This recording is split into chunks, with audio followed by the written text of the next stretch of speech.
నమస్తే, welcome to mass media. ఇప్పుడు headlines చూద్దాం.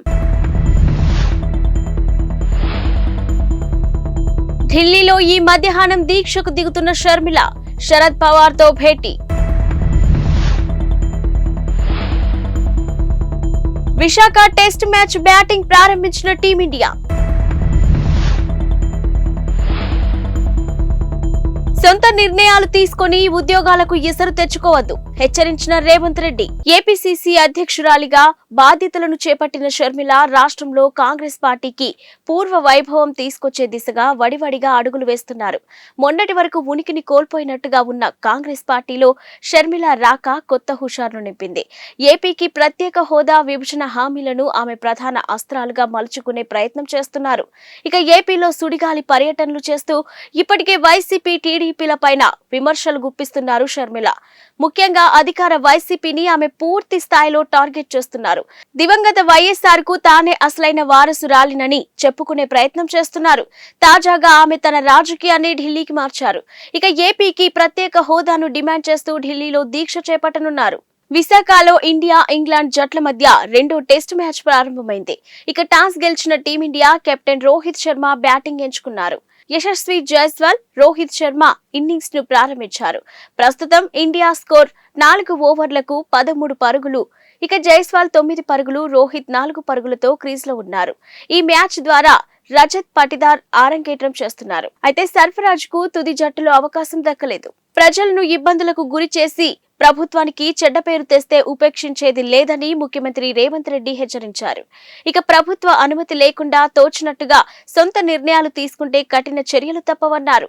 మహబూబ్ నగర్ జిల్లాలోని ఇటీవల రైతుల వ్యవసాయ కనెక్షన్లను తనిఖీ చేయడంపై సీఎం ఆగ్రహం వ్యక్తం చేశారు. నిన్న ప్రజాపాలన దరఖాస్తులపై సచివాలయంలో సీఎం సమీక్ష నిర్వహించారు.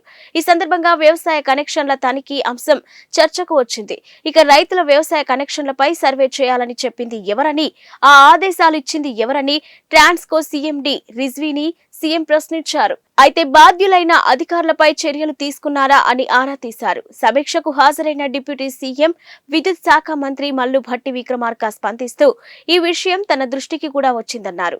ఇక శాఖాపరమైన నిర్ణయం లేకుండానే discom director operations J Srinivas Reddy సొంతగా నిర్ణయాలు, ఆదేశాలు ఇచ్చారని, ఆయన ఆదేశాలతో ఎస్సీ, ఎన్ఎస్ఆర్ మూర్తి తనిఖీలు చేశారని తెలిపారు. ఈఎస్ఐ కేసులో మాజీ మంత్రి అచ్చెన్నాయుడుపై దాఖలైన ఛార్జ్ షీట్ ను పరిగణలోకి తీసుకోవడం కుదరదని విజయవాడ ఏసీబీ కోర్టు స్పష్టం చేసింది. ఇక దానిని పరిగణలోకి తీసుకోవాలంటే అవినీతి నిరోధక చట్టం పీసీ యాక్ట్ సెక్షన్ 19 ప్రకారం గవర్నర్ అనుమతి అవసరమని స్పష్టం చేసింది. స్పందించిన ఏసీబీ తరఫు న్యాయవాదులు పిపి దుష్యంత్ రెడ్డి, ఆనంద్ జ్యోతి తమ వాదనలు వినిపిస్తూ కేసు నమోదు చేసినప్పటి నుంచి విచారణ జరిగే వరకు ఎప్పుడైనా గవర్నర్ అనుమతి తీసుకోవచ్చని తెలిపారు. ఇక ఏసీబీ కోర్టు న్యాయమూర్తి హిమబిందు స్పందిస్తూ సుప్రీంకోర్టు అలాంటి తీర్పు ఇచ్చి ఉంటే కోర్టుకు సమర్పించాలని కోరుతూ తదుపరి విచారణను ఈ నెల 6వ తేదీకి వాయిదా వేశారు. విమానంలో 14 ఏళ్ల బాలిక పక్కన కూర్చొని అసభ్యకర చర్యకు పాల్పడినట్టు ఆరోపణలు ఎదుర్కొంటున్న భారతీయ వైద్యుడికి ఊరట లభించింది. ఇక 2022 నాటి కేసులో కోర్టు బుధవారం డాక్టర్ సుదీప్తా మొహంతిని నిర్దోషిగా ప్రకటిస్తూ తీర్పు వెలువరించింది. ఇక డాక్టర్ సుదీప్తా మొహంతి బోస్టన్లోని Beth Israel Deaconess medical center లో ప్రైమరీ కేర్ వైద్యుడిగా పనిచేస్తున్నారు. 2022 మే నెలలో ఆయన హవాయి అమెరికన్ ఫ్లైట్ లో బోస్టన్ నుంచి అమెరికా వస్తున్న సమయంలో పక్క సీట్లో మైనర్ బాలిక వైద్యుడిపై సంచలన ఆరోపణలు చేసింది. ఒంటిపై దుప్పటి కప్పుకొని అతడు అసభ్యకర చర్యకు పాల్పడినట్టు ఆరోపించింది. దుప్పటి తొలగినప్పుడు అతడి చర్య చూసి తనకు జుగుప్స కలిగిందని చెప్పుకొచ్చింది. ఇక సుదీప్త పక్కన కూర్చోలేక తాను మరో సీట్కు మారిపోయానని వెల్లడించింది. విమానం దిగాక పోలీసులకు ఫిర్యాదు చేసింది. కాగా కేసు విచారణ కోసం సుదీప్త బెంచ్ ట్రయల్ ను న్యాయమూర్తి విచారణ ఎంచుకున్నారు. ఘోర రోడ్డు ప్రమాదం బారిన పడిన team India wicket keeper batter Rishabh Pant నాటి ఘటనను గుర్తు చేసుకున్నాడు. 26 ఏళ్ల పంత్ డిసెంబర్ 2022లో ఢిల్లీ నుంచి తన సొంత ఊరైన రూర్కి వెళ్తూ ప్రమాదం బారిన పడ్డారు. అతడు ప్రయాణిస్తున్న మెర్సిడెస్ కార్ డివైడర్ ను ఢీకొని మంటల్లో చిక్కుకుంది. స్థానికులు వెంటనే అప్రమత్తం కావడంతో పెను ప్రమాదం నుంచి బయటపడ్డాడు. ఈ ఘటనలో తీవ్రంగా గాయపడిన పంత్ కు పలుమార్లు శస్త్రచికిత్సలు జరిగాయి.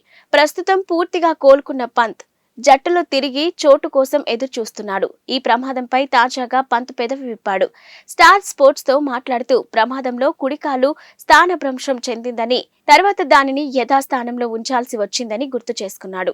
నరాలు దెబ్బతినడం, ఇంకేదైనా తీవ్ర గాయమై ఉంటే కాలు తొలగించాల్సి వచ్చేదని చెప్పడంతో తొలిసారి తాను విపరీతంగా భయపడ్డానని గుర్తు చేసుకున్నాడు. ఆ సమయంలో తన మనసును భయం ఆక్రమించిందని పేర్కొన్నారు. ఆర్బీఐ ఆంక్షలతో ఆందోళనలో ఉన్న పేటీఎం పేమెంట్ బ్యాంక్ కస్టమర్లకు సంస్థ యాజమాన్యం తాజాగా భరోసా కల్పించే ప్రయత్నం చేసింది. కస్టమర్ల డబ్బు తమ వద్ద భద్రంగా ఉందంటూ శుక్రవారం ఓ ప్రకటనను విడుదల చేసింది. ఇక పేటీఎం పేమెంట్ బ్యాంకు నిబంధనలు ఉల్లంఘించినట్టు ఆర్బీఐ గుర్తించిన విషయం తెలిసిందే. ఈ నేపథ్యంలో మార్చి నెల నుంచి కొత్త కస్టమర్లను చేర్చుకోవద్దని పేటీఎం పేమెంట్స్ బ్యాంకును ఆర్బీఐ ఆదేశించింది. నగదు బదిలీ సేవలు, క్రెడిట్ ట్రాన్సాక్షన్స్ ను వాటిని కూడా నిలిపివేయాలని పేర్కొంది.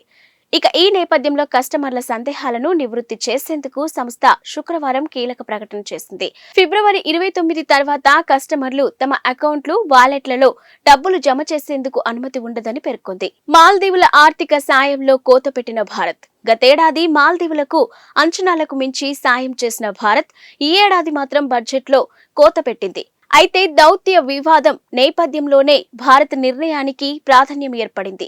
గతేడాది భారత్ మాల్దీవులకు బడ్జెట్లో 400 కోట్ల సాయం ప్రకటించింది. కానీ ఈ ఏడాది ముగిసే నాటికి అంచనాలకు మించి ఖర్చు చేసింది. కేంద్ర ఆర్థిక మంత్రి నిర్మలా సీతారామన్ ప్రవేశపెట్టిన బడ్జెట్లో ఈ విషయం వెల్లడైంది. ఇక బడ్జెట్లోని సవరించిన అంచనాల ప్రకారం గతేడాది భారత్ 770 కోట్లు మాల్దీవులపై ఖర్చు పెట్టింది. అయితే తాజా మధ్యంతర బడ్జెట్లో మాత్రం కేవలం 600 కోట్లే కేటాయించింది. ఇక గతేడాది అంచనాల కంటే ఇది అధికంగానే ఉన్నా వాస్తవ ఖర్చు కంటే తక్కువగా ఉండటం చర్చానీయాంశంగా మారింది. ఇక దౌత్య వివాదం నేపథ్యంలో భారత్ ఈసారి కేటాయింపుల మేరకు సాయం అందిస్తుందా లేదా తగ్గిస్తుందా అన్నది వేచి చూడాలి. ముంబై మహానగరంలో వరుస బాంబు పేలుళ్లు జరుగుతాయంటూ శుక్రవారం బెదిరింపులు రావడంతో నగర పోలీసులు అప్రమత్తమయ్యారు. హై అలర్ట్ ప్రకటించిన పోలీసులు బెదిరింపుల వెనుక ఉన్నది ఎవరో తేల్చేందుకు రంగంలోకి దిగారు. ఇక నగరంలోని 6 ప్రాంతాల్లో బాంబులు పెట్టినట్టు పోలీసులకు సందేశాలందాయి. అయితే గత నెల 6న కూడా నిందితులు బెదిరింపు ఈమెయిల్లు పంపించారు.